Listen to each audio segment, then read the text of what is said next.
جو دنیا میں جو برے بندے ہیں وہ اللہ میاں ان کو ختم کیوں نہیں کر دیتا؟ کون برے بندوں کو؟ ہاں جی، اللہ میاں نے دنیا بنائی تھی جب جو ہماری دنیا بنی تھی، آدم کو جو پیدا کیا تھا تو اس وقت آدم کو کہا تھا کہ یہ گندے کام اور برے کام ان درخت اس کے قریب جاؤ، جو درخت تھا نا کہ اس کے پھل نہ کھانا، اس کا مطلب تھا کہ وہ درخت وہ گندے کام ہے، یہ گندے کام نہ کرنا ہیں، نہیں تو تمہارے پیس نہیں رہے گا۔ جنت جو ہے، جنت کیا ہے؟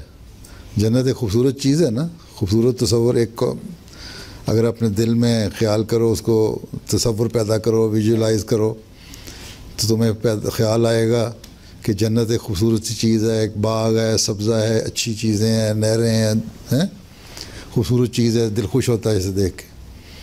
تو اللہ میں نے کہا کہ اگر تم نیکیاں کرو گے تو یہ جنت ہے تمہارے لیے، اور اگر نہیں کرو گے نیک اور اچھی باتیں تو پھر تمہارے لیے اس کی سزا ہے۔ اللہ میاں نے تمہیں آج کل لوگ کہتے ہیں نا فریڈم آف آزادی ہے، جو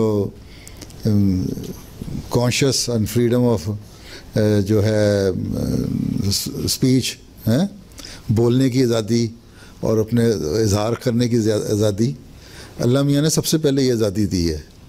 اللہ میاں نے دو چیزیں بنا دیں، تمہیں کہہ دیا تم آزاد ہو، یہ اچھے کام ہیں، یہ برے کام ہیں، تم اچھے کام کرو گے اپنانے کے لیے بھی آزاد ہو، تم برے کام کرنے کے لیے آزاد ہو۔ اگر تم برے کام کرو گے تمہیں سزا مل جائے گی، اچھے کام کرو گے تو نہیں ملے گی۔ اگر اللہ میاں ایک جیسے بنا دیتا، برے کام والوں کو ختم کر دے تو پھر سارے فرشتے ہو جائیں ہیں۔ کسی شاعر نے کہا ہے کہ فرشتوں سے بڑھ کے انسان بننا ہے۔ انسان جو ہے فرشتوں سے بڑا ہوتا ہے کیونکہ اللہ تعالیٰ اس کو ریوارڈ دیتا ہے اور اس کو اپنا قریب کرتا ہے۔ فرشتے ایک جگہ پہ آگے ٹھہر جاتے ہیں، انسان اس سے بھی آگے چلا جاتا ہے اگر تم نیکیاں کرو تو۔